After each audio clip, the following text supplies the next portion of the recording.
Hi everyone, Okay. and welcome to SAMA. SAMA is a program where we invite an expert on our show to talk about the area of expertise. And this week, we've been blessed with Professor Dr. Dana Flavin to talk to us about cancer and the accompanying pathogens that are associated with cancer. And the subject is why the tumor frequency is not enough. Now, Dana, we're so lucky to have you on board with us. You've had a total of 37 years devoted to research. You started the Foundation for Collaborative Medicine and the research in Connecticut, a non-profit organization, yay, where she shares her knowledge in the areas of medicine, pharmacology, and nutrition with patients and colleagues from around the world. You're the sort of person that we need to support, Dana, and what you're doing is just tremendous. In this episode, you'll learn how you can improve the frequencies for cancer patients. It has to do with the pathogens which are commonly found in the patients of cancer people, and they need to be programmed in for better positive results. Dr. Flavin, I just had words with her earlier on. She prefers to be called Dada, low key. I love that.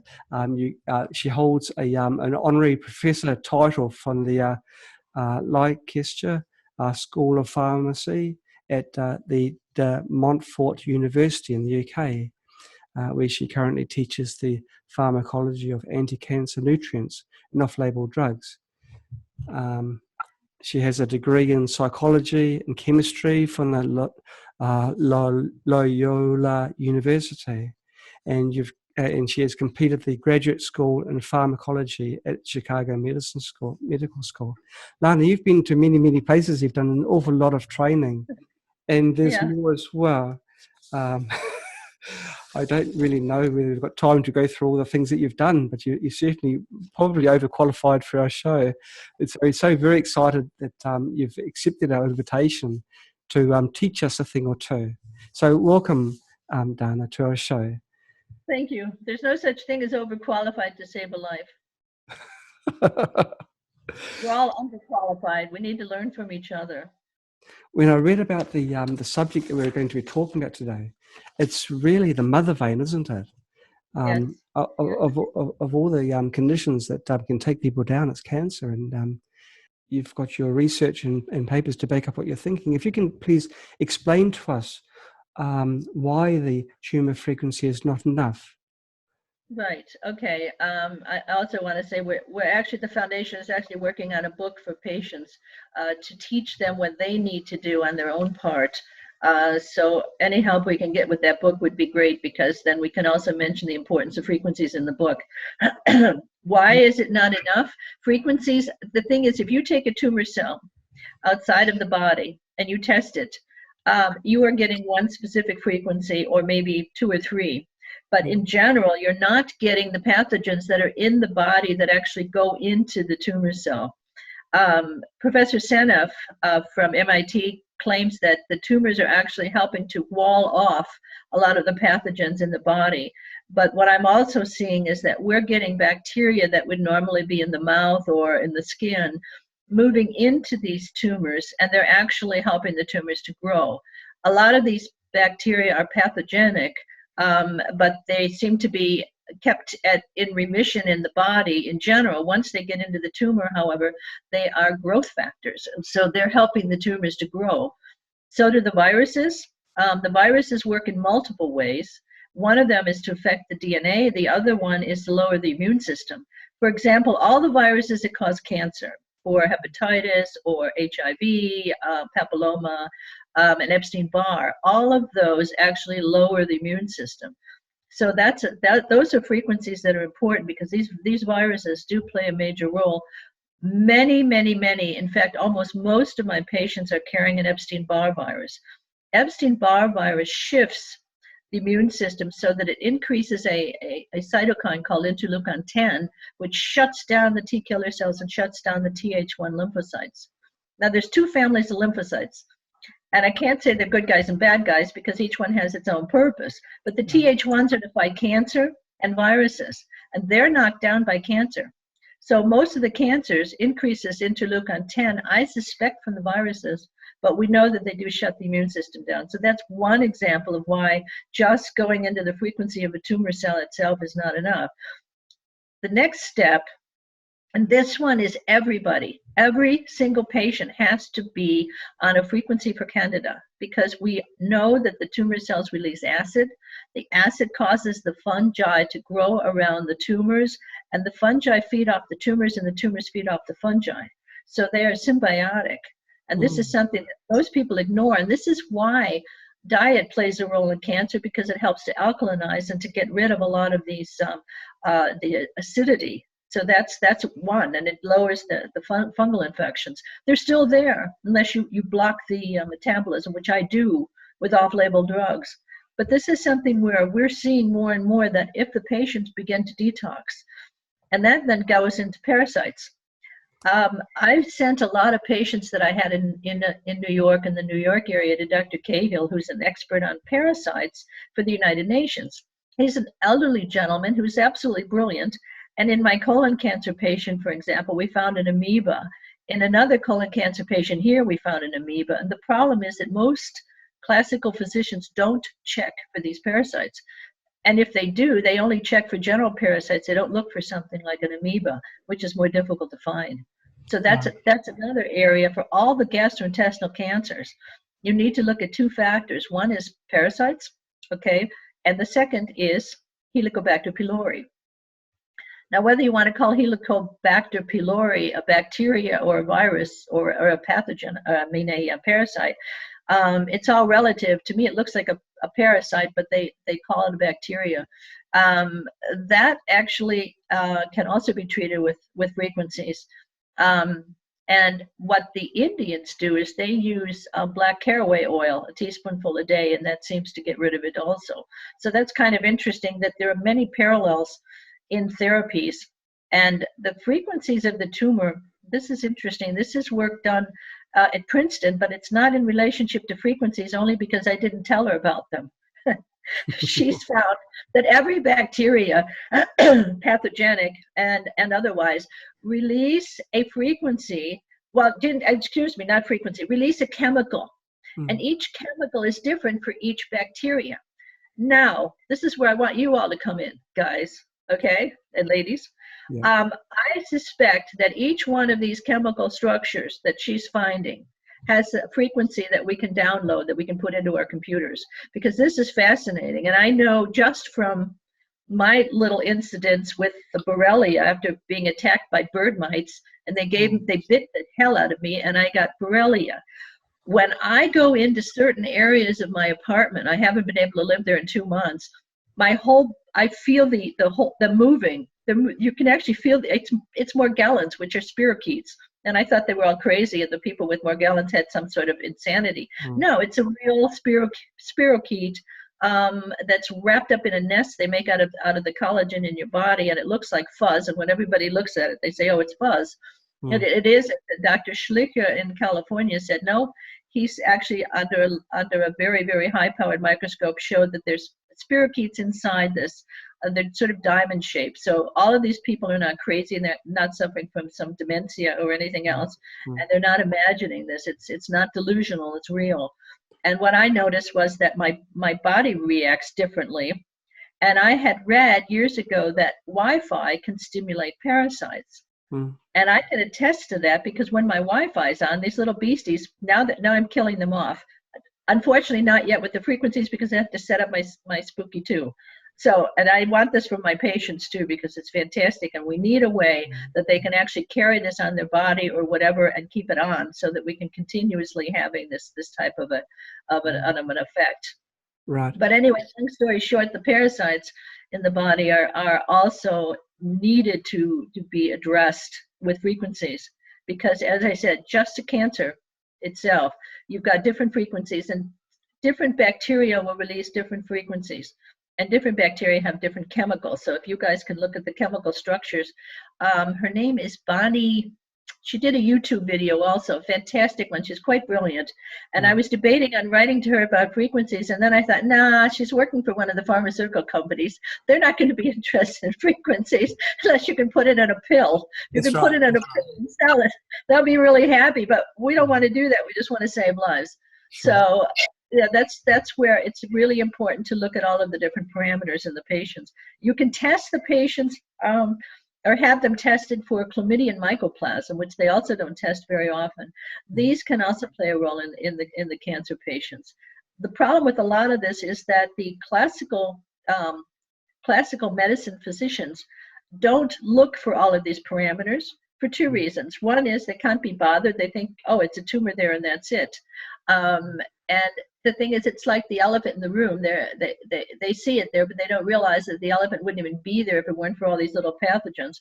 And so what they do is they just go for the elephant and they try to destroy it. And what happens is all those pathogens are then released in the body.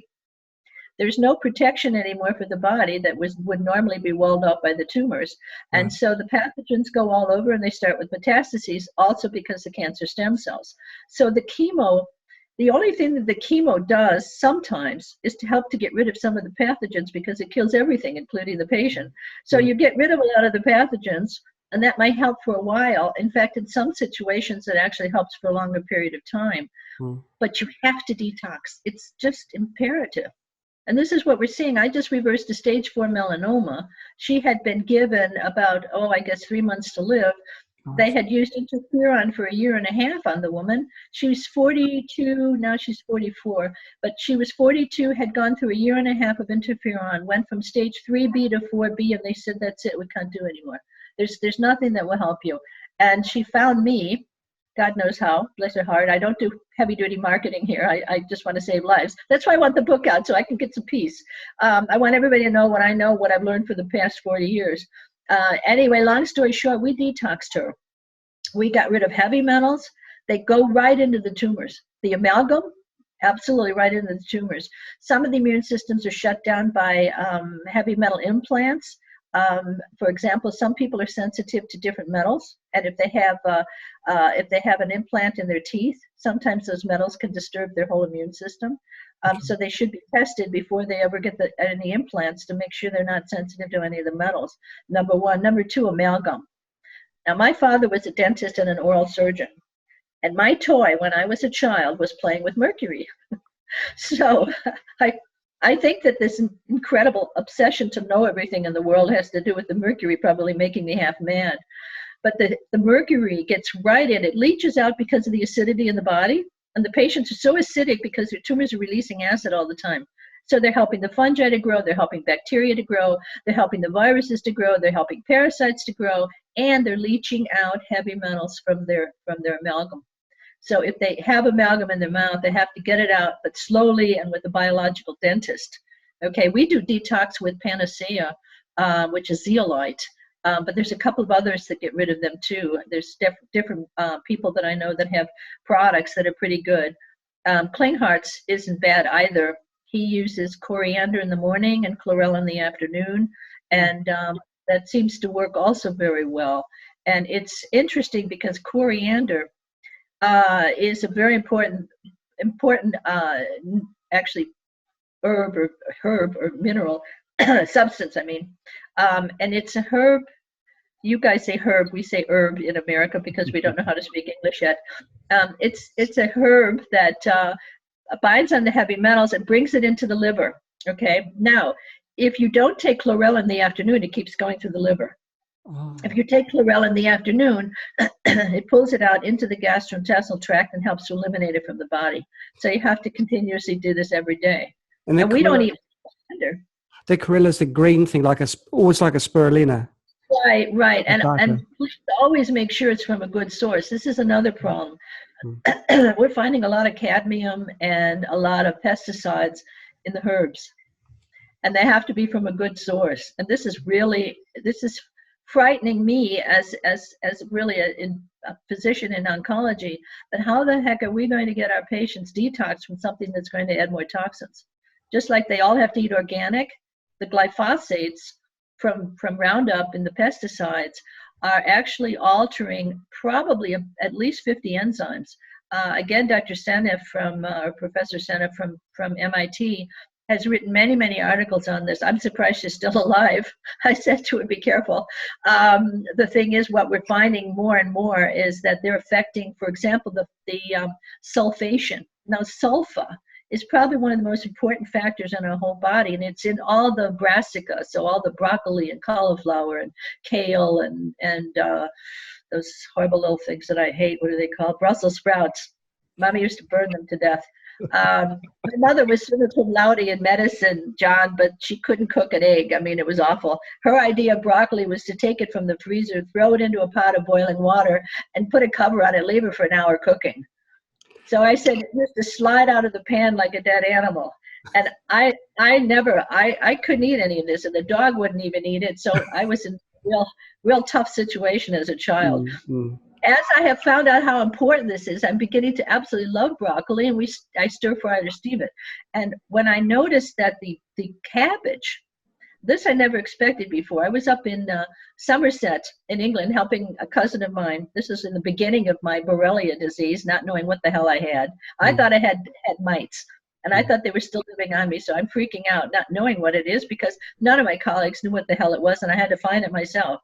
I'm helping her in her garden, and I worked all day long pulling weeds with her. She's totally crazy, but she's a wonderful organic gardener. And in the evening, I mean, I hurt everywhere. There wasn't a part of my body that didn't hurt. She served a dinner full of cabbage, which I normally hated, but she's such a good cook that even that tasted great. And so I had all of this brassica, because she has all this kale, and she had cabbage and so on. Wonderful cook. I even had meat, which I didn't normally eat, but I do now. And what happened? The next morning, absolutely no pain. And I said, oh my God, this is incredible. And it's sulfa. And the sulfa is the first thing to go in our bodies when we are having an inflammation. And what messes up sulfa? Glyphosates. Totally. So you have to sulfate your vitamin D in order to have your vitamin D effective.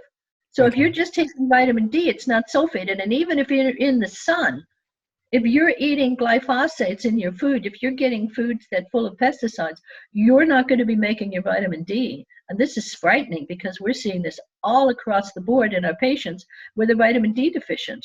And we can't figure out why. Well, it's obvious if you know anything about pesticides, but you can't publish this because your life will be in danger. But this is what we're seeing. That's remarkable. So eating basically any product that's made in modern farming now, by modern farming processes, is going to have the glyphosate. And so people are going to, especially in the northern hemisphere, be very deficient in vitamin C, because they don't have much sunlight anyway, like in the UK and in many parts of America. Absolutely. This is what we're seeing. We're seeing these deficiencies, plus the fact there's this over farming, using these monocultures of farming, where they're taking all of the nutrients out of the soil, and the nutrients are not coming back into the body. That's another problem. I give Shilajit or just fulvic acid to help replace the minerals in the body, because it's really important. And these trace minerals rebalance DNA. And DNA needs certain trace minerals in order to have stability. Otherwise, it's unstable. Okay, but if you just add like fulvic acid, I didn't quite catch that other. Fulvic acid. Okay. FULVIC, fulvic, or or Shilajit. Shilajit or Shilajit, SHILAJIT, I believe, is actually coming from I think the Himalayas, and it's a very, very complete. It's a very complete mineral supplement. It's very, very helpful. In the root plants, this is where all of these trace minerals are. Our root plants are completely deprived now of the trace minerals because of the monoculture, and because the soil is deficient from the acid rain. The soil is deficient from the aluminum that's coming from the chemtrails, and it's changing the pH of the soil. So your bacteria is changing the soil too, and we need the bacteria to get the right vitamins and minerals into the plant, so that when we eat it, we get the benefits. but there's no benefits if you don't have any of the bacteria in the soil. And these glyphosates and the other pesticides are absolutely wreaking havoc on the soil and the good bacteria in the soil. So there you go. It's a vicious cycle. Right. So we know what we're up against. What do we do about it? If you have someone, it's $1,000 question, isn't it? If someone comes to you and they say, look, we've got this stage 3 cancer, what is the first thing you would do for this person? Tell them to eat organic. Eat organic. They have to eat organic. That's it. And when you eat organic, you start to get rid of the pesticides in the body. There were several articles on that were quite fascinating to show that the levels start to go down as you're eating more and more organic and getting away from the foods with pesticides in them. Right. Okay. And then they start the organic diet. What supplements would you give them? You've given the fulvic acid. Right. That's part of the detox, where we're replacing the minerals in the detox. The nutrients, there's certain basic nutrients that I give everybody, and they all need, well, I often give cod liver oil because they need the A and they need the D. Again, D3, but as I was saying, I'm not quite sure whether or not they're going to be sulfating it unless they're eating organic foods, because otherwise they're going to be, it's like, how can I put it? It's like taking a sponge that's the size of a micron and putting it in the ocean and expecting it to absorb all the water in the ocean. It's not going to do anything because it's going to be completely eliminated in the body by all the poisons in the body. So you try to put something good into the body and you have all these toxins and poisons and it just destroys it. And some of these herbs are actually active. They're active little creatures that actually help to reestablish homeostasis in the body. So it's not easy. It's definitely not easy, but I give often cod liver oil and or vitamin A and vitamin D3. I usually give vitamin D3 on everybody.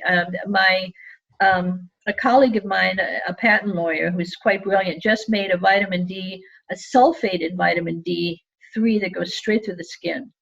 She just patented it. She's brilliant.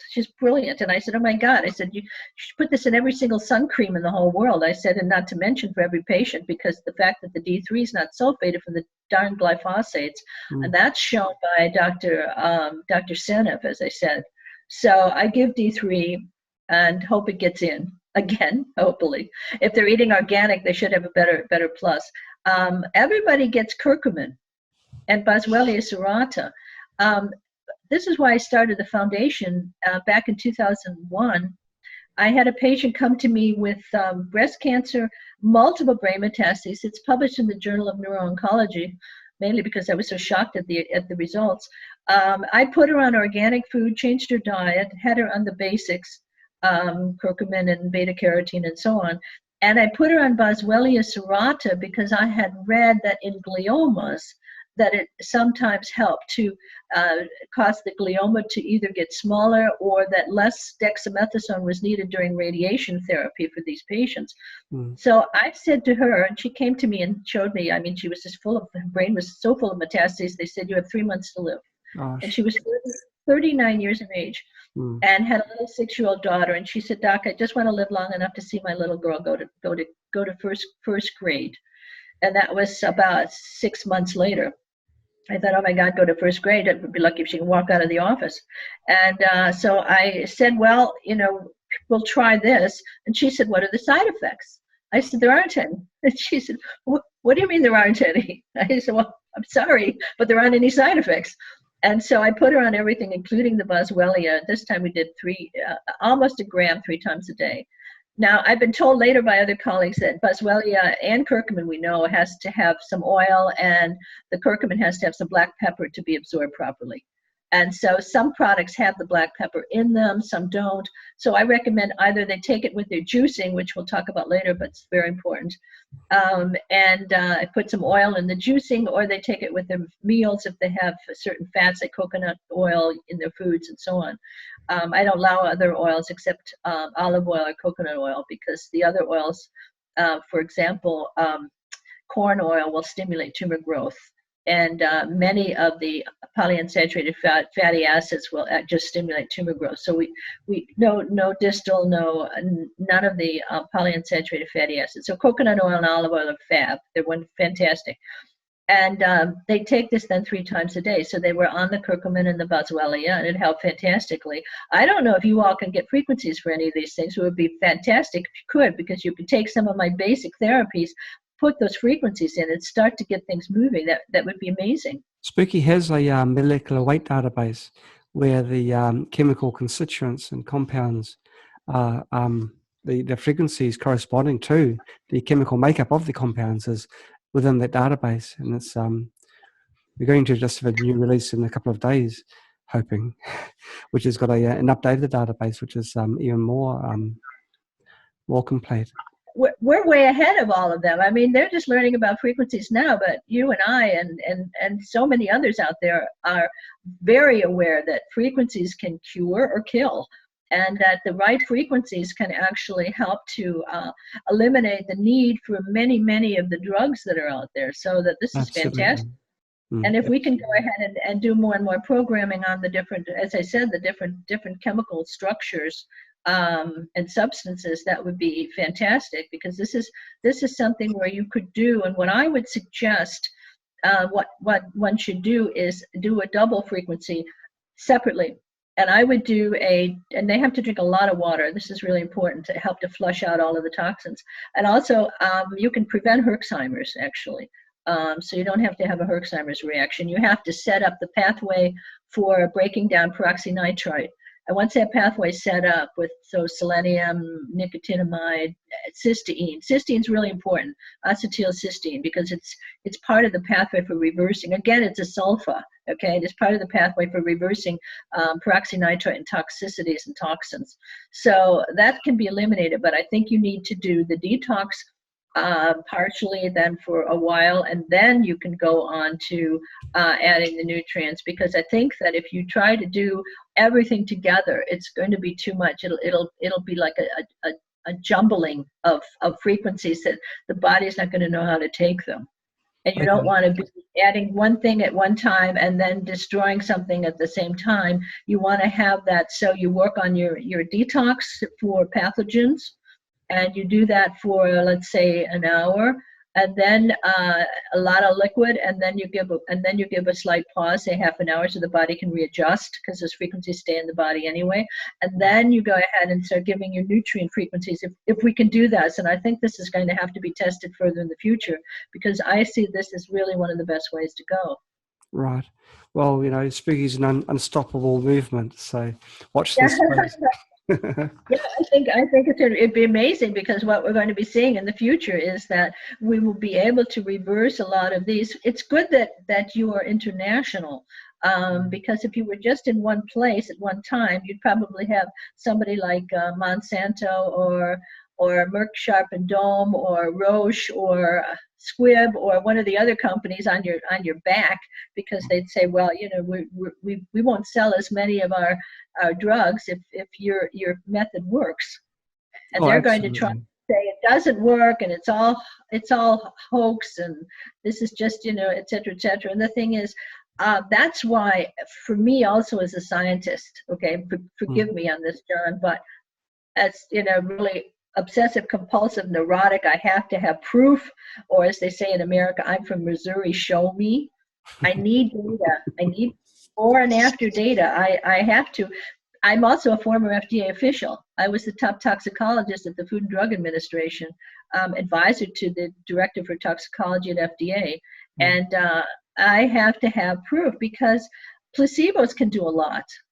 So I need to see, black and white, okay, here are either the antibodies, and you see them start to go down, then okay, well, this is going away. Or you do blood tests, for example, for metals or fungi, looking at that, and you can actually see it. Dark field microscope shows a lot.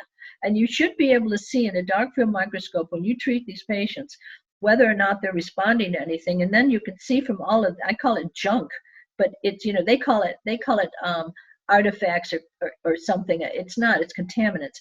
And it's things like they're living bacteria that actually help stimulate tumor growth. Dr. Livingston was working on them. She called them progenitor cryptococcus. Enderlein called them Enderlein bodies. They change their form and their shape depending on the frequencies in the body that are affecting them. I am convinced, although no one's actually done studies on this, that's the only thing I can say, because what I see is you add vitamin C and they change their form. You get the patients alkaline and they change their form. And what many are saying that I have known, I've known old professors, many have passed away. They were brilliant. Professor Scheidel in Munich, for example, was also working on a lot of this. He had 9 dark field microscopes. And I wish I were an expert in dark field microscopy. I'm not, and I need a dark field microscope, but I don't have it yet. What I've seen when you just look at the red blood cells in a cancer patient at a dark field microscope, advanced cancer patients, their red blood cells look like they've got little bubbles all over them. This is caused from these bacteria, and these bacteria change their form. It's very interesting. I explain it kind of like a person could go to church every Sunday and they're a good person in church, and you put them in a red light district and suddenly they change. They change their personality. What we see around the tumor cells is everything gets affected by that tumor cell. The fibroblasts start releasing immune suppressive substances and help the tumor to grow. We see that the macrophages that are normally the good guys that come in to eat the tumor change from a macrophage 1 to the bad guy, macrophage 2, which gets into those tumors and helps them to grow. So a lot of my off-label drugs work on that particular pathway also. That's complicated. We use things like metformin. Metformin helps to downregulate those macrophage 2s. So these are things where I found over the years, yes, I can reverse the cancers just without any of the off-label drugs, but because of the fact that so many patients are so contaminated, very often we need to have additional off-label drugs. Why? Wi-Fi, cell phones. These are stimulating tumor growth, and the cell phones will stimulate brain tumor growth. That's why we believe that we're seeing more and more brain tumors, because the people are holding it on their head. They may not do that. They should have a headphone that is double with air in it, so you're not getting that into your brain, or protection on your cell phone so that you don't get the radiation. And I don't know who has the best of these. I can't say without having it really seeing honest tests. It's hard to find honest tests. Everyone says, oh, ours is the best and it works.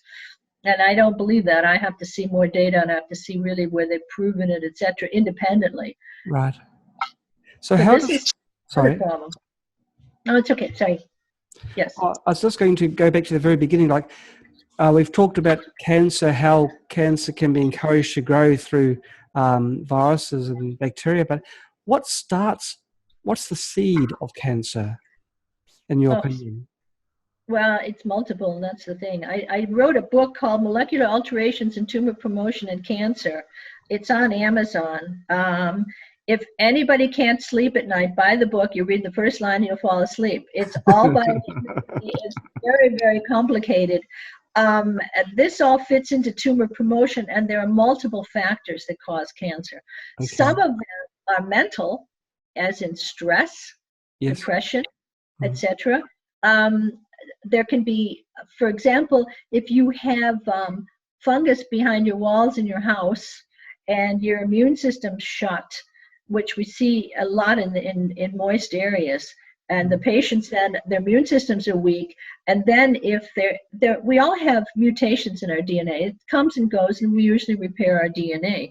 If we are under a lot of stress, our cortisol levels are elevated, our immune systems are down. If in addition to that we're eating a lot of pesticides, our immune systems are shot to hell anyway. And if we are then surrounded by Wi-Fi and also in the cars have a tremendous amount of radiation that's being set out. The new cars, they're worse and worse. I miss my old Volkswagen Beetle, I'll tell you. I knew that was okay. Nothing electronic. It barely ran except on the little motor. I think, it's so multiple. The thing is, John, cancer is such a diverse cause. The water's contaminated. Our water's full of chemicals. We've got like 5,000 chemicals in there, and this is a whole. Yeah, really. And the thing is, and people don't filter it. The plastics are estrogen mimetics. So you drink out of a plastic bottle. What do you get? You get BPAs. What are BPAs? These biphenyls that are released from soft plastic are estrogen mimetic, meaning they act like a hormone. All right. What happens to the animals when you feed them BPAs is that the male animals get prostate hyperplasia. So when people go to the movies, and the ones that are getting up all night long are probably drinking plastics, prostate hyperplasia. And the thing is, we also see that it makes a change in the brain, the fetus, and we see that the male fetus brains anatomically look like female fetus brains, which is making me a little nervous about the future of the world. For reproduction, it'll all be in vitro. It's kind of scary, but this is something that I've been watching more and more, and it's all in our waters. And the water laws are just for bacteria. The water laws are not for chemicals. And the FDA allow trace amounts of each, this is the problem, of each chemical, okay, or each toxin. But you've got syllogism there, because you've got, instead of, they're measuring one, but if you put all 5 together, 10, 20, 30, 40, 50,000, you're getting activities that are completely shifting your body, because 70% of our body is water. So if that water is contaminated, you're contaminated. So where does cancer come from? It comes from everywhere. Right. And that's the problem. So how do we get around it? We filter the water, we eat organic foods, we exercise regularly to keep those enzymes up that are important for detoxing and for repairing. And we basically either meditate or do a walk in the woods, or let our brains relax and don't let the stress get to you that you're getting. Then most of these people that I know that are, really heavy duty hard workers, and every day they have stress. They have stress at home, they have stress in their work, their whole life is stress. So it's no wonder their immune systems are a disaster, and they need to learn to let go. Okay, and of course they've got the cancer in their bodies as well, which is compounding to the stress levels. Oh, I know. And all you need is a doctor to walk in and say, "Oh, you have cancer. Well, we'll have to do everything to try and turn this around." And then they hit them with chemo, they hit them with radiation, they tell them, "Eat whatever you want." Come on. And then they don't tell them, shut off the Wi-Fi's and don't detox and all of this, because they don't understand where cancer really comes from. This has taken me 40 years and 56 semesters, plus at least 150 to 200 articles a week since 1979 to figure out how the heck cancer works, where it comes from, how we can reverse it. My melanoma patient was cured after 4 months. 4 months. She was given 3 months to live. My breast cancer patient with the brain metastases, when she came back to me after 3 months with her x-ray crying with an angel in her hand, I thought, oh my God, the tumors have grown and, she's saying goodbye. And she said, the radiologist said, "I never tell my patients anything, but I've never seen anything like this. Your tumors are all gone." And her tumors were all gone. That's why I started CollMed, the Foundation for Collaborative Medicine and Research.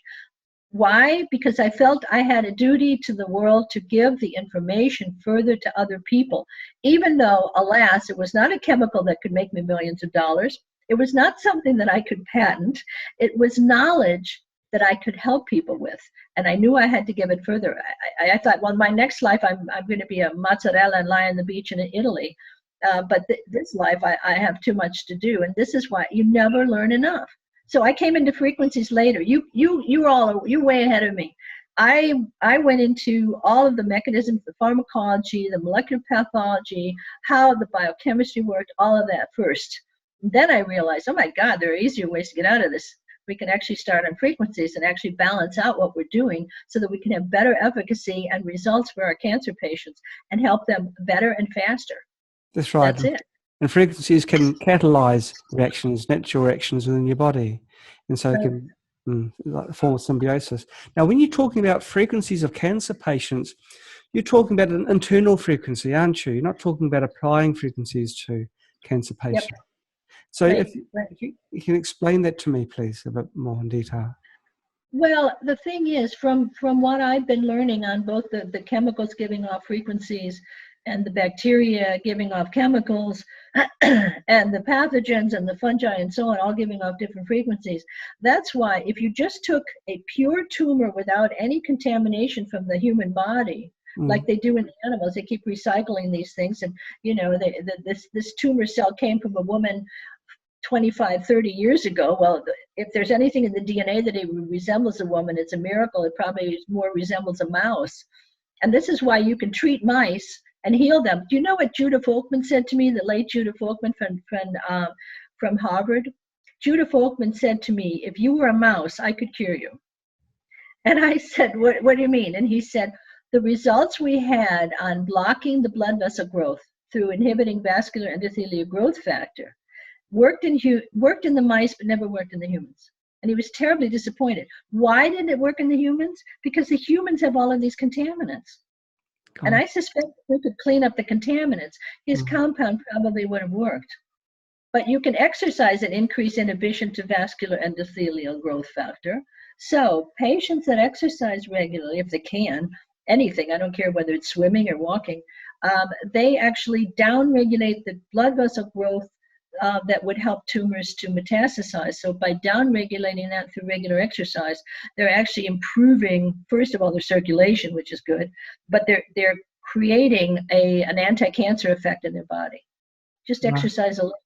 Just something so simple as that. Yeah, well, it also gets rid of the stress. You're out there exercising, you're not thinking about, oh my God, they're going to mob me in the office tomorrow. Right.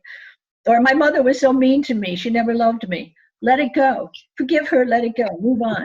Don't dwell on negatives. No, I pick up frequencies on patients, which is really weird. I had this since I broke my neck, and I had a breast tumor when I was 20, and 9 months later I broke my neck and ended up 6 months in the hospital in a striker frame.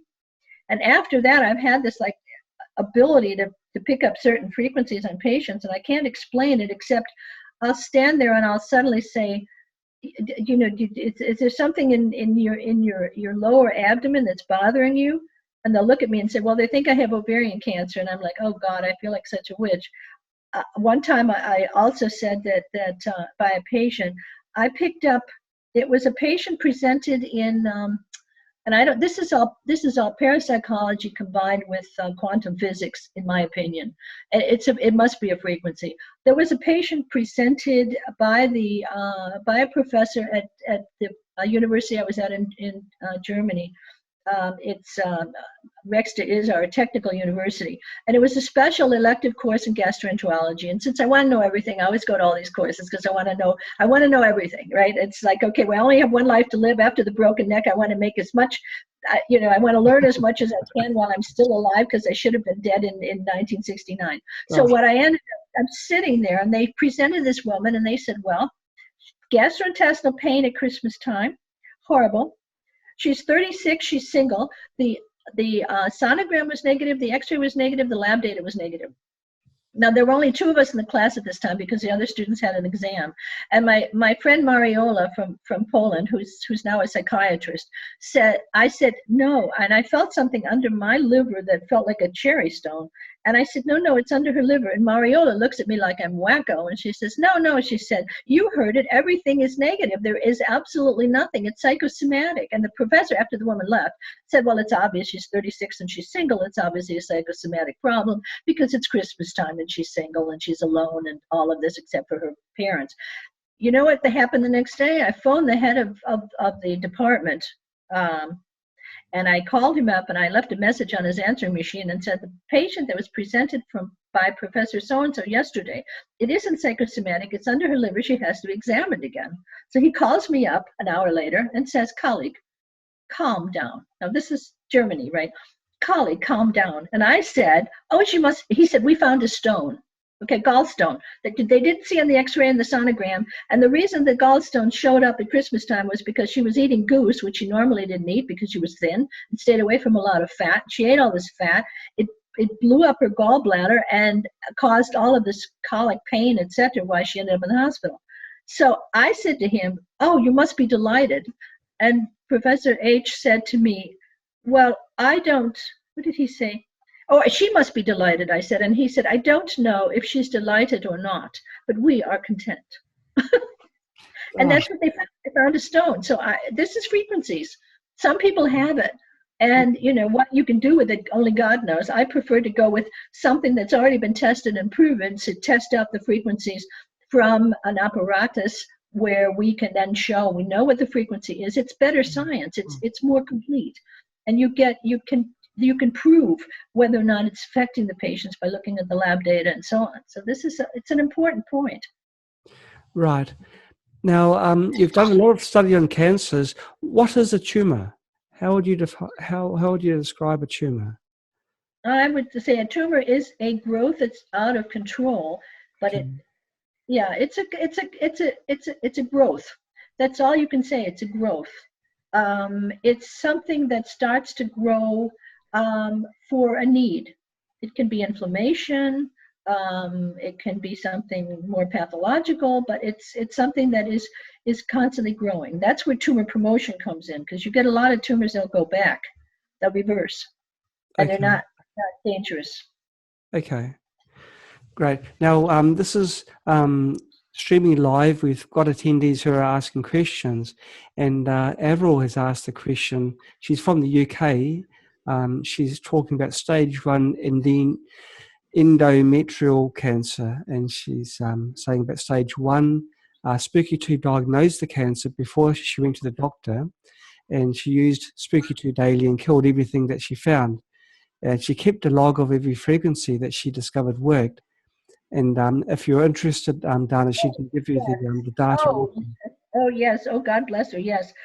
Tell her she can either write to Colmed she can go online to Colmed for the website and get to me, Okay. or and patients do that if they want a private consultation, or she can go through my personal email.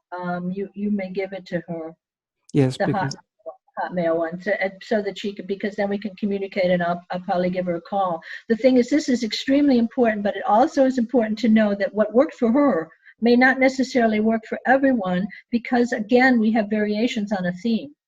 absolutely. But, all knowledge is good knowledge, Dana. So I think You can never learn enough. I'm prime example. I'll be mentally in some mental institution someday, especially with this whole ability to pick up some of the diseases. I've had symptoms that came to me 12 hours before the patients got them.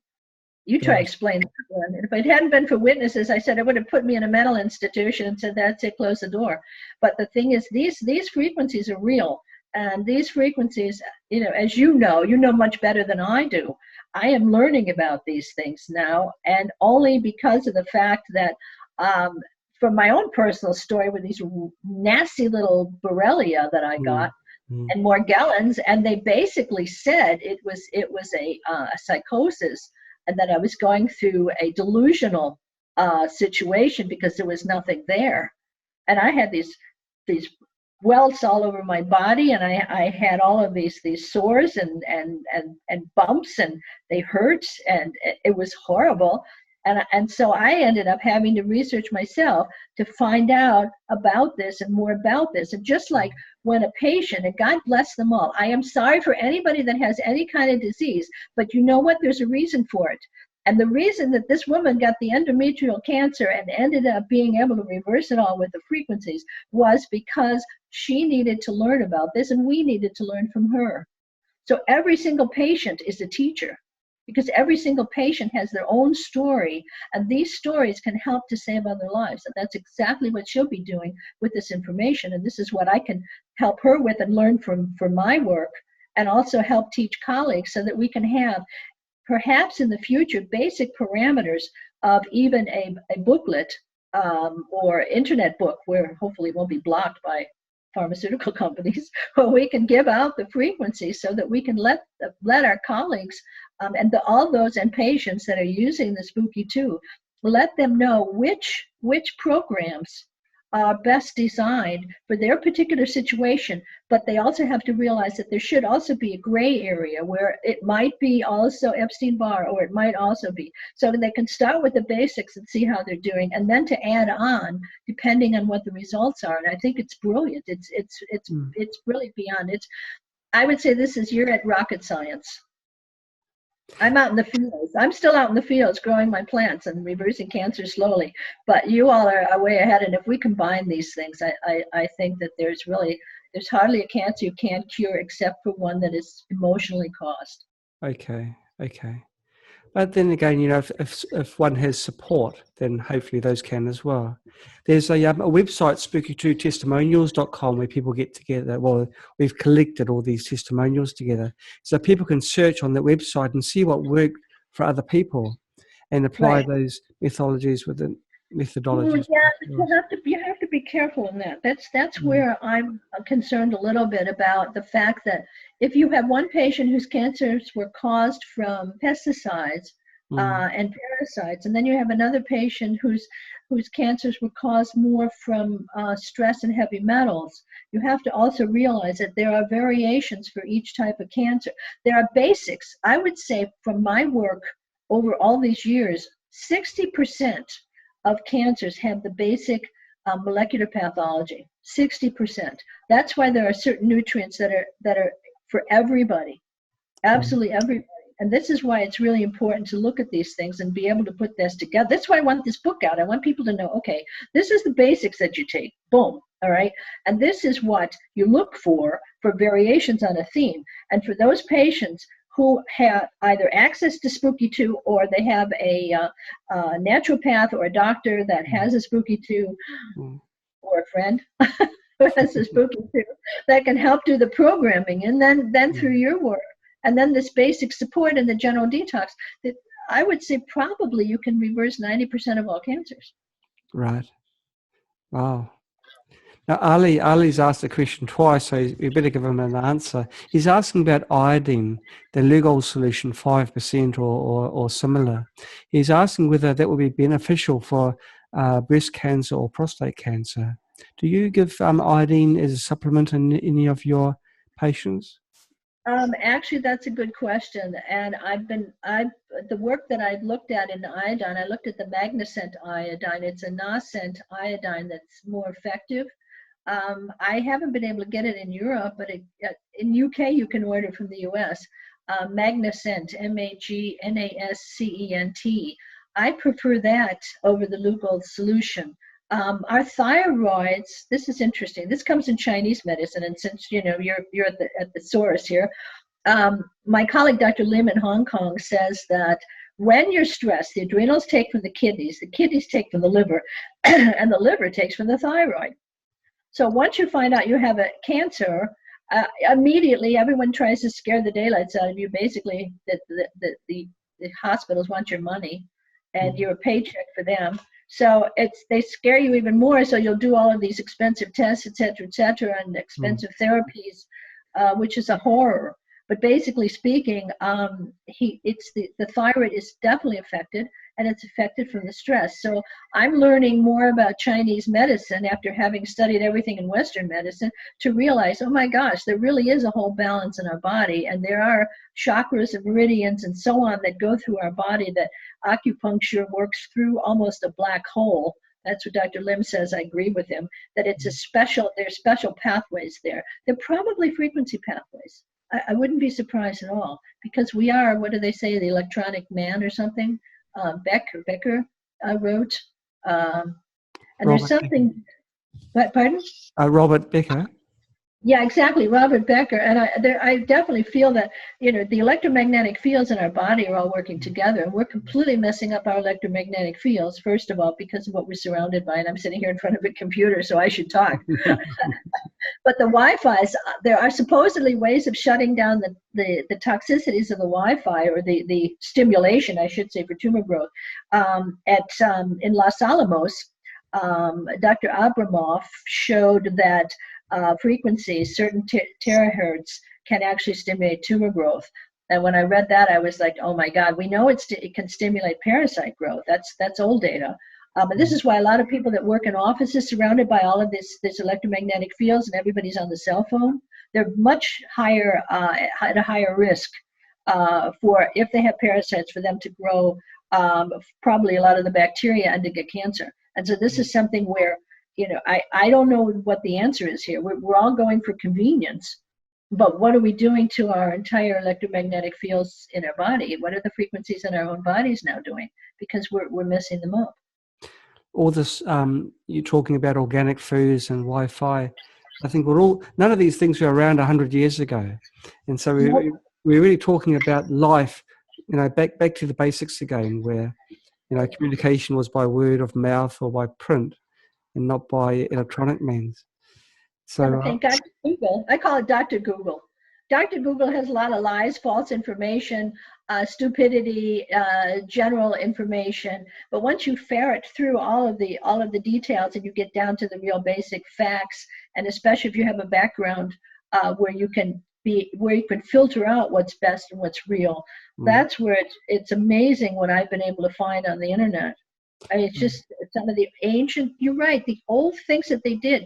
Look, they took some of the wood ash and they used that. Wood ash, it's full of minerals and it has a little bit of lye in it, so it kills out a lot of the parasites and pesticides.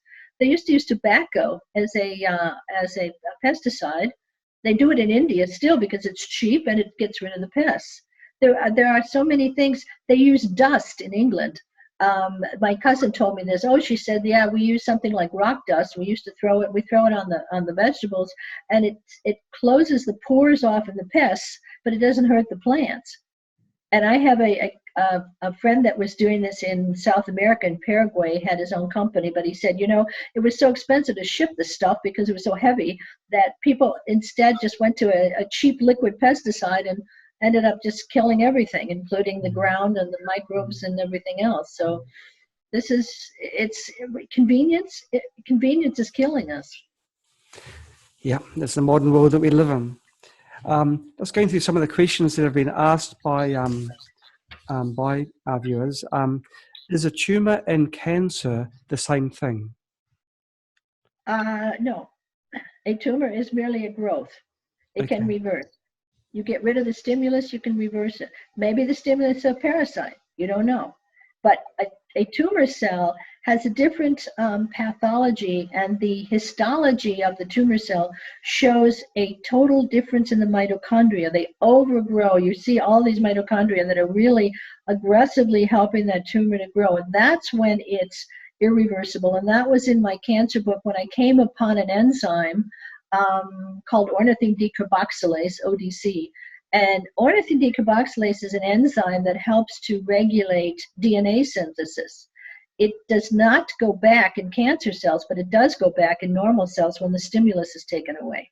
And this really opened my eyes to a lot. And as the years went on, I found out that the products that ornithine decarboxylase make actually help to open up DNA and lock it into place for replication. So they also, the products, spermine and spermidine, also shift a ratio in the tumor cells. There's a ratio in the tumor cells from what I call the good guys, the bad guys, or stop and go. Also, stop is reversed by this enzyme, by these polyamines, they call them, spermine and spermidine, and go is activated. So you get the cyclic AMP going nuts, and it's, or the cyclic GMP, I'm sorry, G for growth. Cyclic GMP is growing. If you can stop the ornithine decarboxylase, in many cases you can reverse it. But sometimes it's so advanced that they have all these bypass pathways, and that's why I have to use combination therapies, and that's why I often use off-label drugs. In fact, almost always now, because I know that these other pathways are playing a role there. We want to knock them out too. Every time and this is the problem with chemotherapy. In chemotherapy, they have one goal, one substance, or one enzyme that they hit, okay? Mm-hmm. And it works for a while because that enzyme is playing a role in this cancer. Mm-hmm. But it's not playing a role in every single tumor cell within the cancer. So after a while, it doesn't work and they find a bypass. Mm-hmm. These little cells are smart. They know how to mutate and to find a new pathway to grow. It's kind of like trying to keep a mouse out of your house. If you don't block every single hole, they're going to get in there, and they will. They're all coming in now, I'm sure. Now, one thing I've often wondered about, and I know other people have as well, if cancer is a pathogen, for a pathogen to survive, it must go from host to host. Is cancer in any form contagious, or can it continue its mutation in different hosts? It's a very, very good question. That was asked back in the 30s when my mother studied medicine. And they found out that if you have blood from a cancer patient directly, yes, not by general contact, not by sexual contact, but by blood. There are bacteria in the blood that can be transferred, and this is what my mother's friend found. She was doing a PhD. She was an MD doing a PhD, and this is what she found, that you could actually transfer it in the animals, which was a nightmare of a discovery for the rest of us, which really makes you wonder.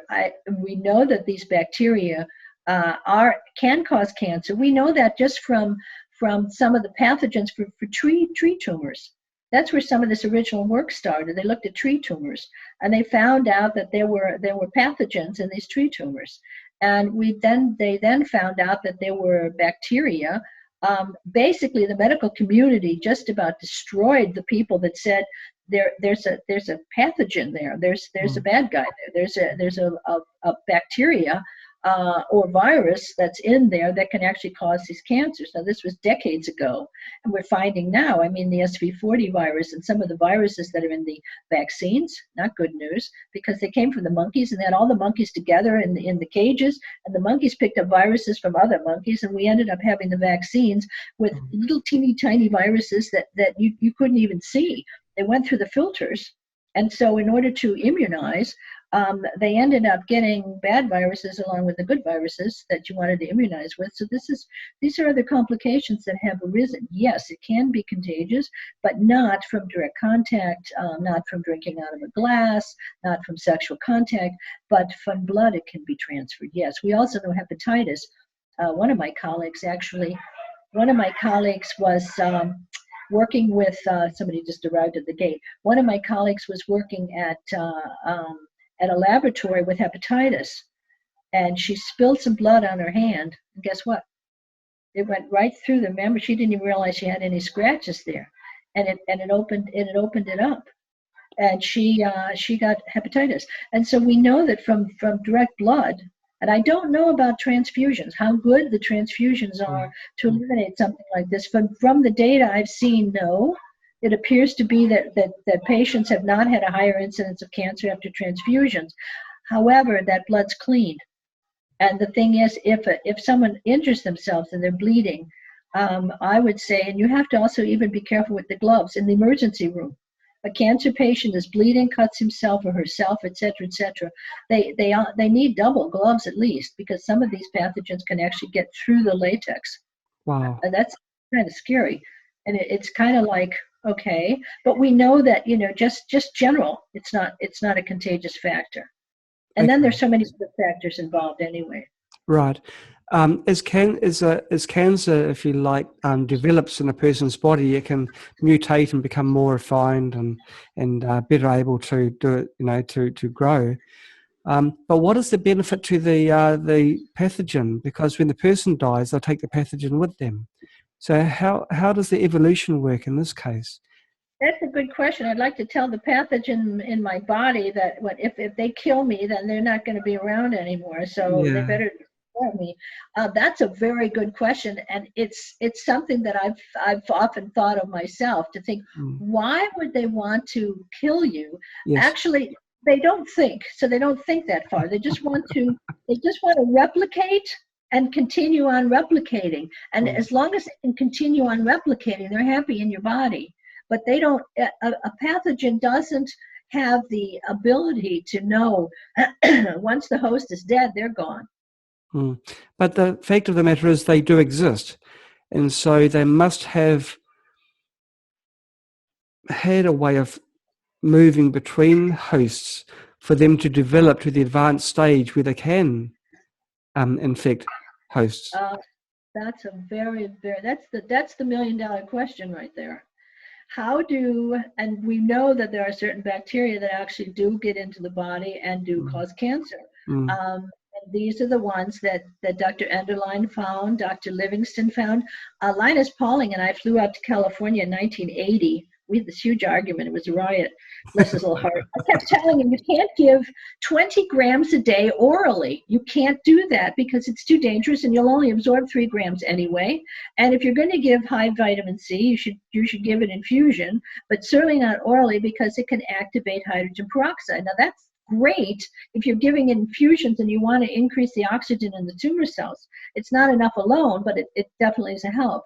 But I didn't know that his wife, he had been telling her to take 20 grams of vitamin C a day, and she ended up with stomach cancer. So he flipped out at me, screaming and yelling, this isn't true, this isn't true. And I said, sure, Larry Oberly proved it. And he showed that hydroperoxide's increased from vitamin C. And so we suspect that she may have had Helicobacter pylori in her stomach too, but she ended up with stomach cancer and dying of stomach cancer. So this was a man who was ready to strangle me on the spot for being right. I apologize, Linus, wherever you are up there. I had no idea. And somebody said to me, shut up, Dana, shut up. And I said, what's the matter? And they said, his wife died of stomach cancer. I said, oh my God, mea culpa, mea maxima culpa.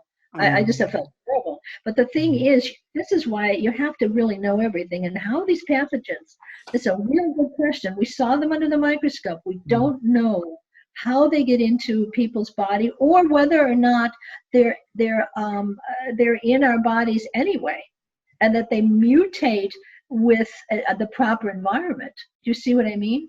Like the guy in the church who's good in church and goes to the red light district and he's not so good anymore. Well, the pathogens, when they get the right environment, and what is the right environment? The immune system goes down, the acid goes up, the cortisol levels go up, the stress goes up, the emotional aspects go up, and they really shift. Visualizing can actually help tremendously in reversing cancers because it helps you relax, and it helps you to work on an area that's actually in quantum physics, which is new to me. I'm learning more and more about quantum physics as I go along, because I was wondering, how the heck could I pick up the symptoms for my patients? Or how would I know when somebody was suddenly ill? Or how would I know the whole day that my daughter something was going to happen to her, and then that evening she broke her arm? Well, actually the au pair broke her arm, which is really a shock, but that's another story. The point is, these frequencies and these energies are there, but once we start shifting these frequencies in our body, then what happens is we allow pathogens, whether they're endogenous, I don't know, or whether they're exogenous and you ate something full of bacteria or H. pylori or something else. We don't know exactly what these pathogens are. We do see them, as I said, under the Doppler microscope. I would love to get the frequencies from these little critters, because I think that would be an absolute breakthrough in the future.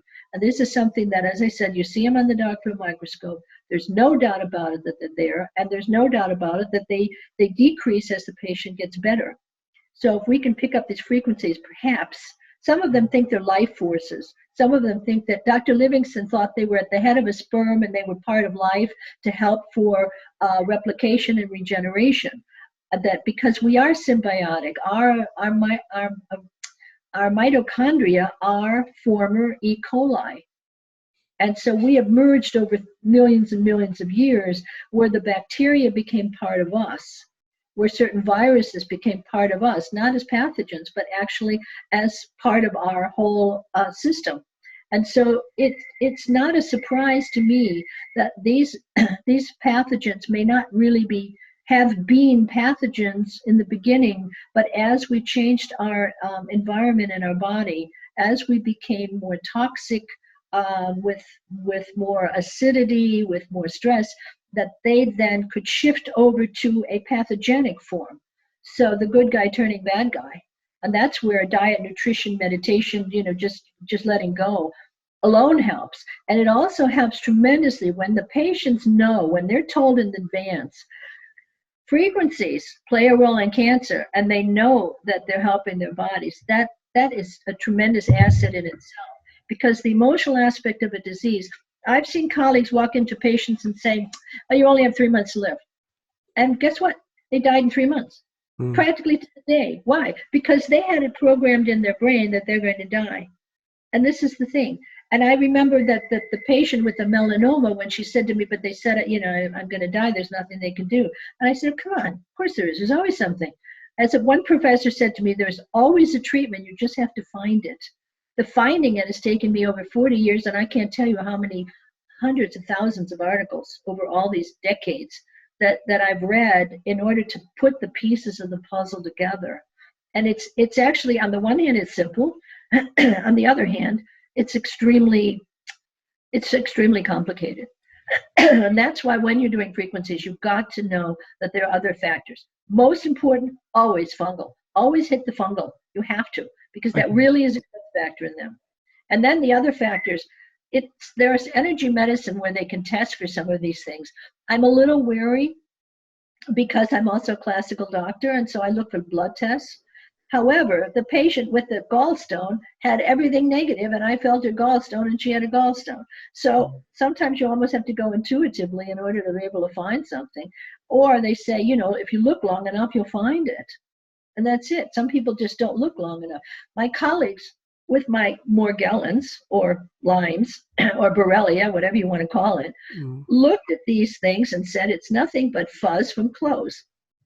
My daughter, who's a PhD magna cum laude from the German Cancer Research Center, said, Mom, so it's on your head. It's on your head, Mom. There's nothing there. They're all gone. I said, no, I feel like something biting me all the time, all night long. She said, Mom, you're just paranoid. Finally, I find data only because I never give up.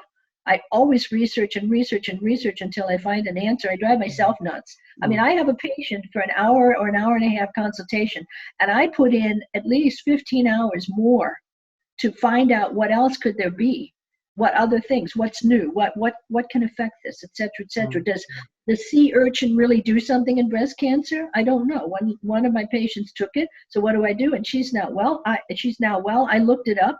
I look at the mechanisms, the pharmacology, what are the most effective substances we need, and I pretty much narrowed it down to a handful, because otherwise they say, Doc, I can't sit there and take pills all day long, which is true. A lot of them can, and it upsets their stomach, and it changes their program, and every time they travel, they've got a suitcase full of pills, and I'm like, no, it's got to be easier, which is why I love Spooky too, because it is easier. And if we can even simplify it more, where they can carry something on their body where it's constantly letting off these frequencies, and they do this a couple hours every day, plus lots of water, then they can set it on the one program to get the tumor, and then they can reset it on another program to reprogram in the nutrients. And you've got the best of both worlds there. What we found is that the larger we become, the more other companies don't like us, because we try and do things for the right reason rather than just chasing the big dollars. So they sort of spread their rumors to try and sort of stifle our growth and try and cause damage. But we're so big, and people are coming. They're wise. They read other people's reviews of us and what we've done, and they come to realize. Well, the thing is, you're first of all, you're on the right path. You have the right intention. And to let you know about greed, I was so fed up last fall and winter at Wall Street, and how the Wall Street greed is destroying the economy and everything in the world. I mean, they're supporting the pesticides, they're supporting the chemicals, they're supporting everything that's killing us, and they don't care whether or not they sell weapons and kill somebody, because then they make money. And the thing is, I'm seeing this all over the world. So I wrote a musical. It's finished now. It's copyrighted. It's called Greed with 3 E's, and it's a comedy musical. Fortunately, with a happy ending. I hope life will be. But the bad guy in the ending will end up getting caught trying to control all the gold in the world. His name's Siggy Goldschleim. Siggy Goldschleim to control all the gold in the world.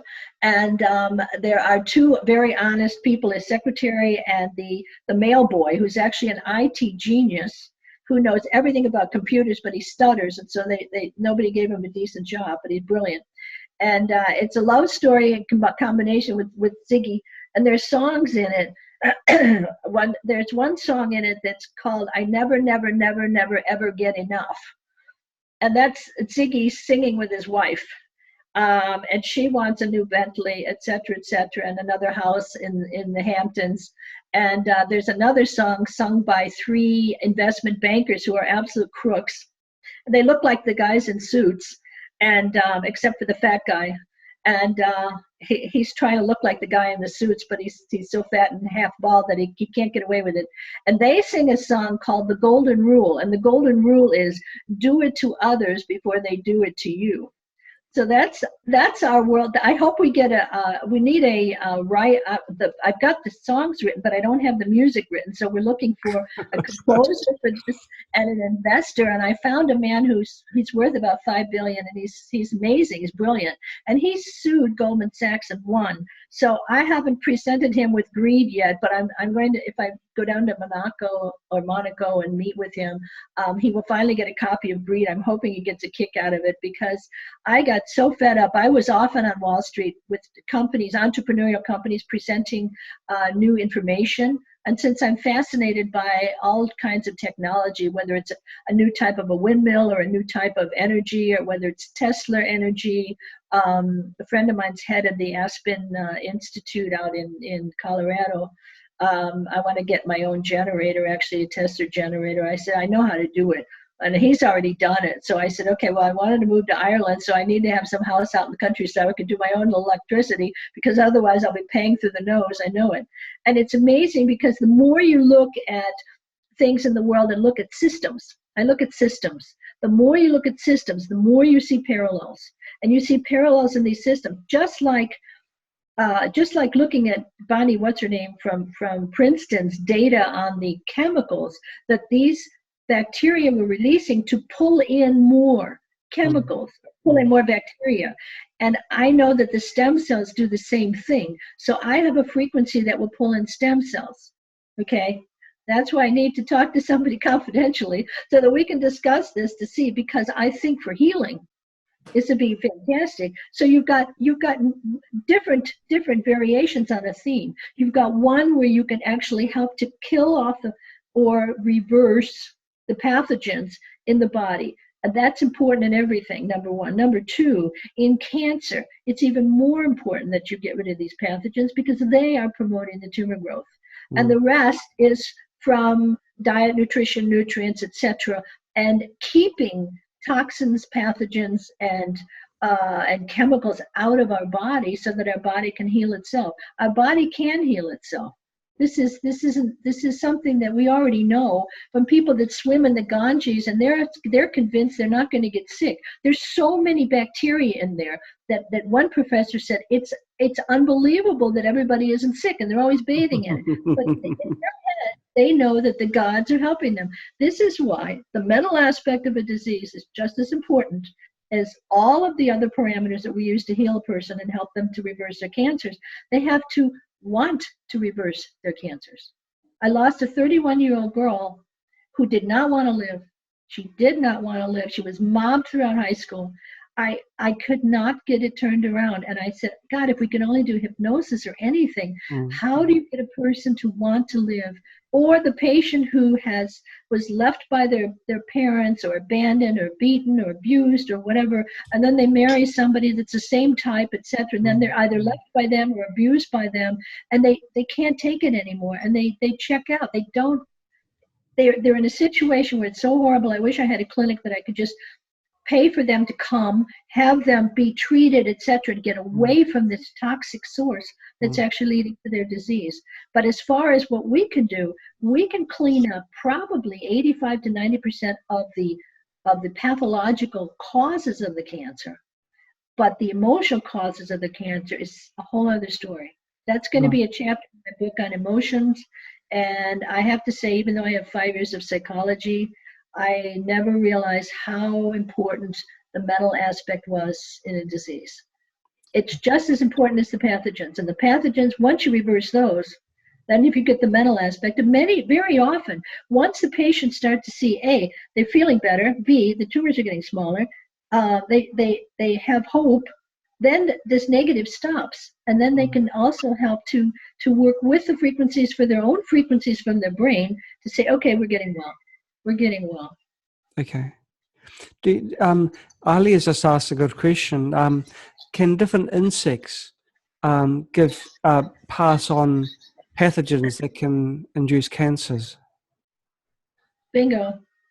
That's $1 million question. You're absolutely, yes. I mean, obviously there are many things. I mean, whether you have malaria, some of my African patients, or people that have traveled to South America, Africa, many of the viruses, many of the parasites, etc., come in through and not just through contaminated water, but through bites and things. I mean, I'm a perfect example. I'm sitting here fighting off with 50,000 antibiotics, and I can't wait to hook up my spooky too. And I was bitten viciously by bird mites that invaded my apartment from the balcony because I had all these pigeons coming and eating out of the bird feeder, and the pigeons carry these morgellons, which I didn't know either. I knew nothing about it. They found it on cows, and that's how they found out that these things even existed, and they came from the pigeons that were living in the barn, and their coat would fall on the cows, etc., etc. These beasts bit the hell out of me and gave me Borrelia. I mean, I was never bitten by a tick, and I was bitten mercilessly for over a month and a half until these creatures finally died off. But by then they had already given me the Borrelia. Absolutely, absolutely. Whether it's from a mosquito, we're finding more and more viruses coming in from mosquitoes, whether it's from a tick, whether it's from a worm that gets into you that's carrying something else.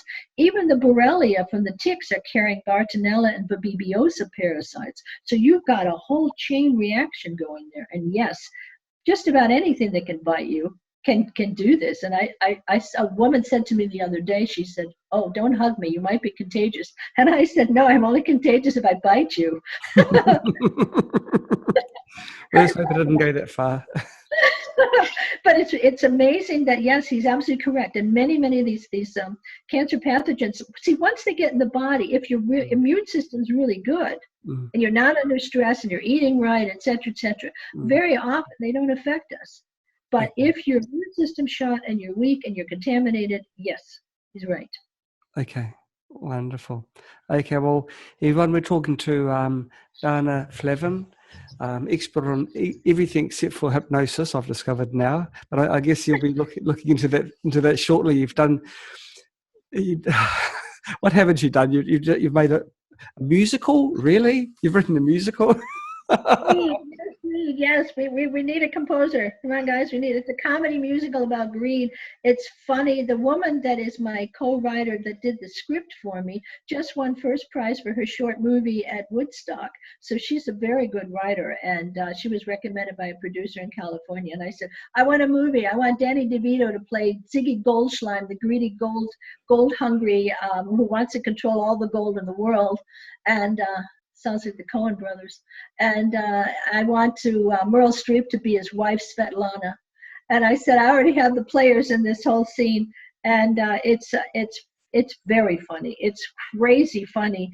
But I thought to myself, I can't beat them.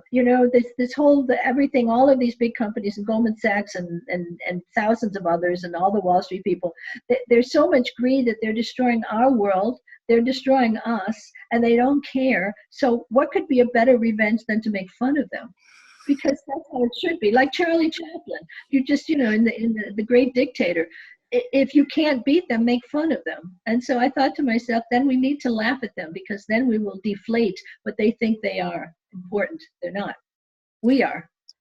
Now you've touched on frequencies within the body. There's frequencies in the whole universe, and I've just seen evidence of this happening now. One of our viewers, Mike, he's a professional composer, and he's also a professional keyboardist for over 40 years. So I think we've joined two. Have him get in touch with me. Give him my personal email. That's fine. That would be fun. We'll see what he does. I talked to Andrew Lloyd Webber and Yestin. Yestin did 9. Both of them are up to their wazoos. Andrew Lloyd Webber is writing his memoirs. I said, you're too young to write your memoirs. You're not dead yet. And so Yestin is, he's kind of avoiding me, but I said, well, maybe not. So we don't know yet. It's all up for grabs. It depends on what people write. We've also talked to 50 Cent, Curtis, who we want him to do the rap song. The rap song is, you got to go where the money goes. Got to go where the money goes. And this is how the world is thinking. The world is thinking, go where the money goes. I say follow the money, you know who the crooks are. I mean, that's it. It's pretty simple. But it's okay, but have them get in touch with you. That would be great. The thing is, we have to clean up our world, both I think, in our intentions and not sticking our head in the sand and ignoring it. Many people are just happy living from day to day with their little contentment, but not looking around to see what can we do to really help the whole world and the universe. By the way, hug a tree. If you hug a tree, an oak tree, the frequencies, the negative frequencies from your body will just wash out. It's amazing. Wood. You know, Did I say something? I'm just wondering. When you said that, I was just no. Without a word of a lie, the thought in my mind was, where is the nearest oak tree? Right. Oh, absolutely. When I used to study at the university, I used to lean against an oak tree to study. I still can see the pictures of the pages that I was reading. I have photographic memory. It's kind of weird. My daughter does too. It's like I would sit there in an exam and just stare up in space, and the professor would say, "What are you doing?" And I would say, "I'm pulling in the pages." I said, "What?" I'm sorry. I don't know. I think it's a broken neck. I think that's what finally then did all of this weird stuff with me, because I had grand mal seizures when I was 16. And then the breast tumor, which wasn't so bad, except they didn't have to do a radical mastectomy. It was fibroadenoma. And then 9 months later, the broken neck. So 6 months in a hospital in a striker frame with screws in my head probably did something to screw up my brain so that I can pick up these frequencies from other people. And this is probably why I ended up now at this point in my life finding out, damn, frequencies can cure you. And I'm like, wow, you got to be kidding. Why didn't we learn any of this in medicine? How come nobody told us any of this? Where's Rife? Why didn't I meet him? Well, actually, I was too young. But Rife, I mean, I wonder, how did he know this? Do these people channel? Do they just suddenly have this information? Because it's absolutely exceptional. And I've heard of people that had frequencies recorded for many, many different things who were suddenly eliminated, and so be careful. And that was supposedly they had a massive heart attack after having a dinner with a drug company. So I don't know what to think. But I figured, if you can program some of these frequencies in, I make face creams too on the side. Okay, I started it when I started my 3rd doctorate, and I thought, oh shoot, I'm older than all these kids. And so I started making face creams, and I wanted to program in. I still want to program in. That's why I need these frequencies. Stem cell activation, because we should be able to just regenerate the entire body and face through activation of the stem cells. You can already do it with blueberries. I gave a talk on this, by the way, on regeneration and how you can regenerate your body. The problem is a lot of this stuff that can regenerate your body and activate your stem cells is now toxic because of the pesticides, or it's GMOs. So soya helps to protect your stem cells and activate them. Blueberries do too, but if they're all sprayed or GMOs, how the heck are we even going to regenerate anymore? I mean, this is like you could eat a decent good meal in the olden days without pesticides and all the toxins, and you go to sleep at night when it was dark and you didn't have Wi-Fi around or anything else. You didn't have the stress, except, I got to get up and milk the cows in the morning, and that was it. And so nowadays we're just surrounded by everything, and I'm sitting there thinking, how are we going to turn this world around in order to make it a place for our children to live and thrive? How are they going to thrive? What are we leaving them? We're leaving them so many plastics in the ocean that they're completely contaminated with so many chemicals. They're all abbreviations. There's so many that it's ridiculous. The whales are not reproducing anymore because the sperm is being blocked by a lot of these chemicals in the water. We're finding mutations, over feminization of the animals in the woods that are drinking out of the streams. We're finding flame retardant in breast milk in California. I mean, how the heck did I get in there? And so all of these toxins are coming more and more and more into our bodies. So we can't just live. We have to live defensively. And that's why I think a good cleaning regularly, and if we can do it with frequencies, fantastic. But we also have to be consciously aware of what are we drinking, what are we eating. And we didn't have to be this way. Just go out and grab a sandwich. And now it's, where'd the meat come from? Is the cow injected with antibiotics? Are there GMOs in this? Was the cow fed pesticides and GMOs in the corn? Was the corn GMO corn also sprayed with glyphosate just to make sure it dried properly? Where are we? And I don't know what the answer is. I can only tell you, we can reverse diseases, we can reverse cancers. Frequencies will be playing more and more of a major role in our patients in general. But the patients have to also be aware that they have to be conscious of what's around them and what they're doing themselves, so that they can work with the frequencies with us, so that we can help to reverse all these diseases. And it's not impossible. Sounds like rocket science, but and it is in a way if you go into physics. And the physics was, for me, I hated physics. I will be perfectly honest, I hated physics until I figured out that structure affects frequencies, and found out that the structure in the DNA can change depending on the biochemistry influencing the structure, which could change the frequencies of the DNA and shift the DNA to replicate or stop. And that's where I have an article on it, but I have to get it published, but I haven't gotten anybody to publish it yet. They probably think I'm crazy. The Russians have helped me on this a lot in physics, with the bubbles. The DNA breathes. It has bubbles going up and down like the lungs, and it's oscillating all the time, like the heart.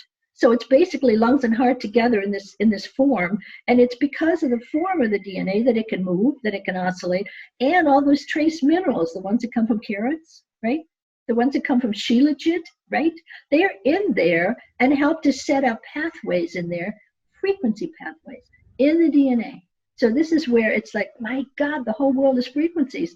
I didn't know this before, but once I got into this with the DNA and realized, oh my God, I'll send you the article if you're interested. It's a little complicated, but it's fascinating to see how the DNA is working through the biochemistry, is influencing the structure is influencing the activity in the DNA. And that's where I wrote this in a poem in 1980 called Cancer's Esoteris.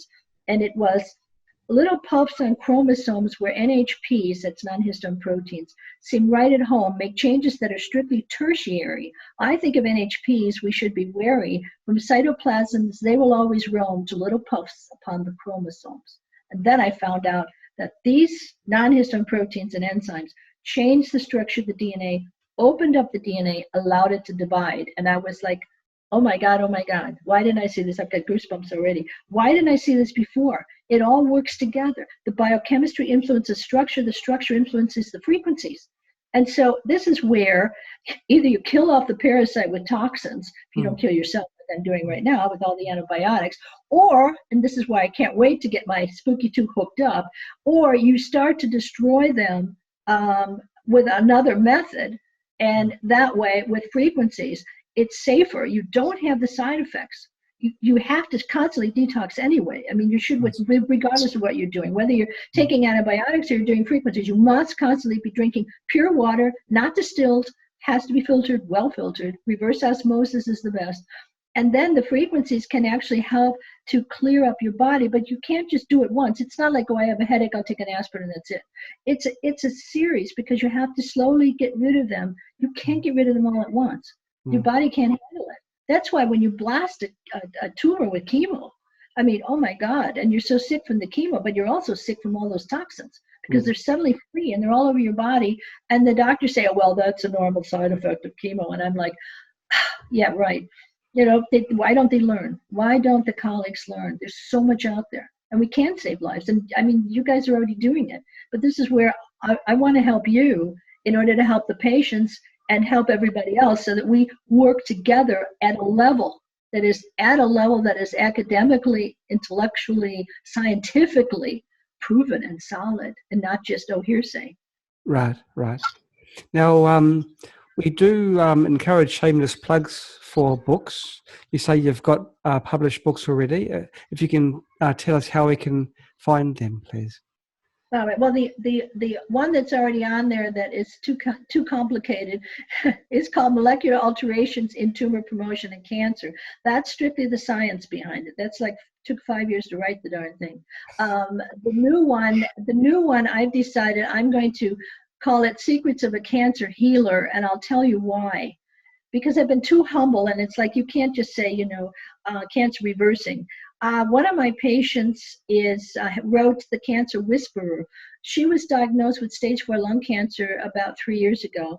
And she did a consultation with me and sat there so forlorn and said, well, I'm on palliative now.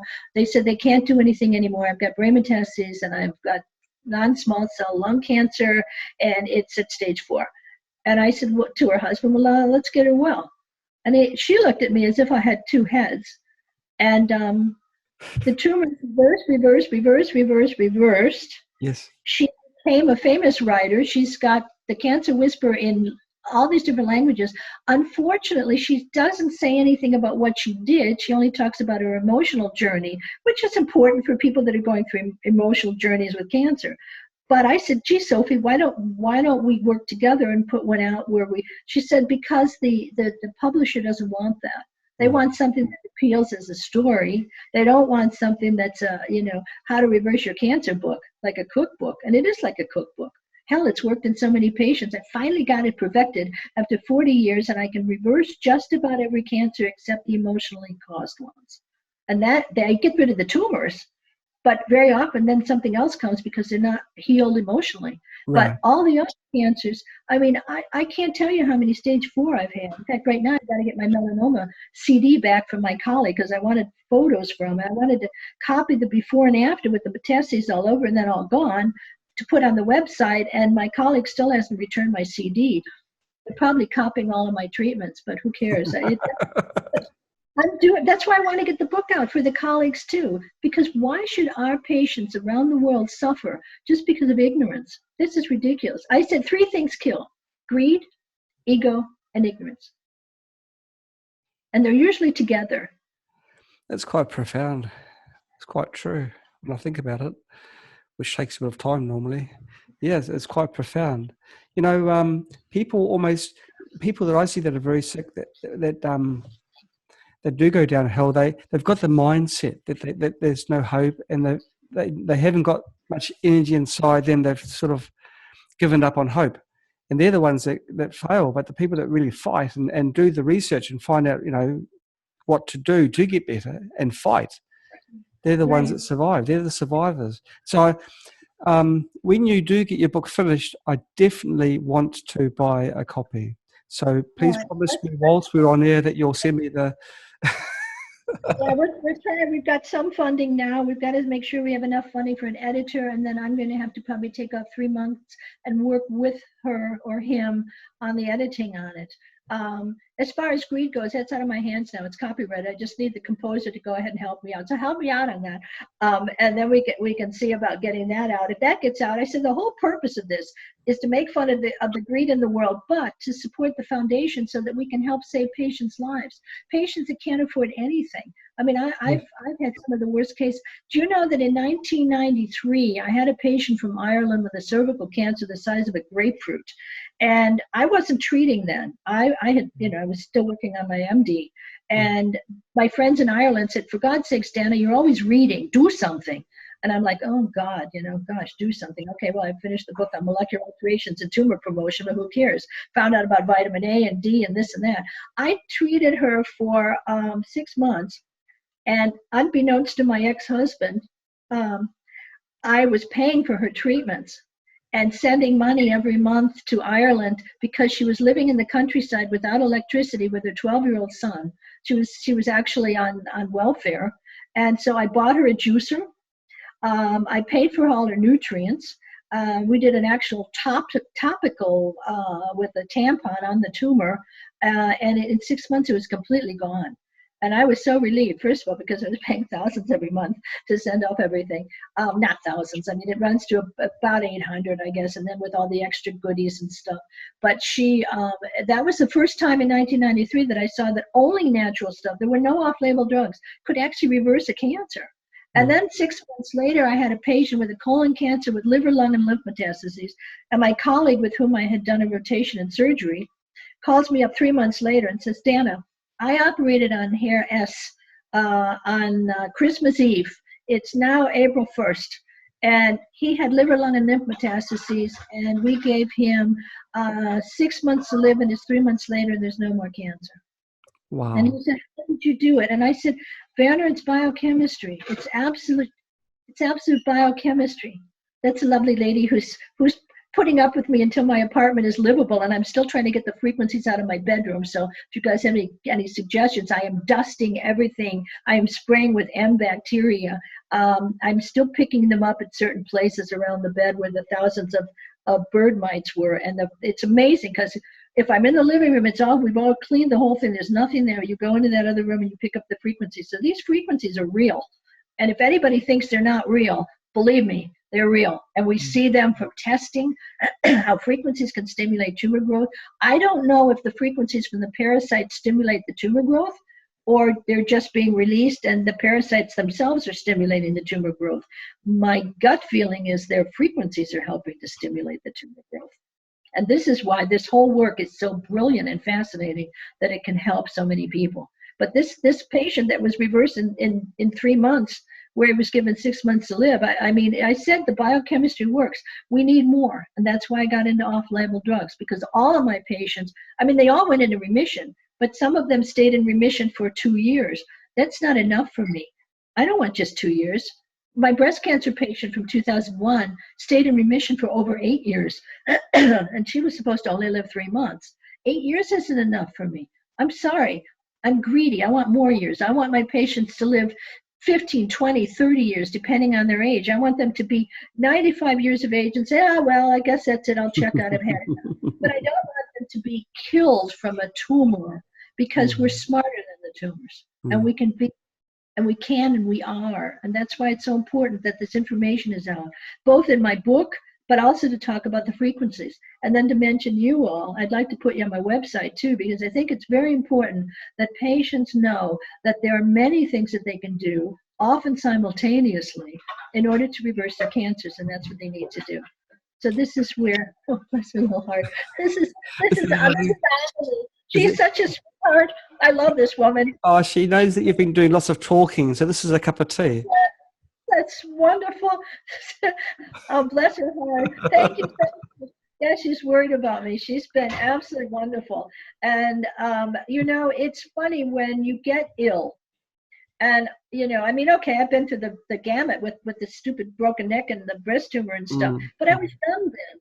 And now I'm older, and I don't feel older, except for the little beasties. And when you find out who are really your friends, that alone, that love is so important.